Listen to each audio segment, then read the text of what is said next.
Hi guys, welcome to our channel. இன்றைக்கி செம்ம டேஸ்டியான தக்காளி கிரேவி எப்படி பண்ணலான்னு பார்க்கலாமா? சின்ன வெங்காயம், வெள்ளைப்பூடு, தக்காளி, க்ரீன் சில்லி டிஸ்பிளேயில் காட்ட மறந்துட்டேன். ஆனால் நான் சாப் பண்ணி எடுத்துக்கிட்டேன். இது எல்லாத்தையும் நல்லா சாப் பண்ணி எடுத்துக்கலாம். நான் கட் பண்ணதை பார்த்துக்கோங்க எப்படி சாப் பண்ணியிருக்கேன் அப்படின்னு சொல்லிட்டு.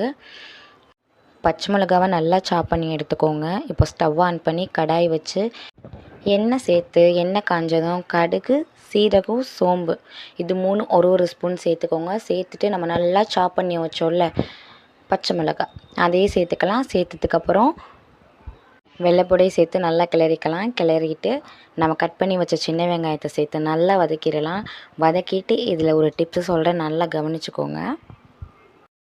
நான் இப்போ சேர்த்துருக்க மசாலா எல்லாமே ஆயிலில் தான் ஃப்ரை பண்ணியிருக்கேன். இந்த டிப்ஸை ஃபாலோ பண்ணுங்கள், கண்டிப்பாக உங்கள் கிரேவி மாஸாக இருக்கும்.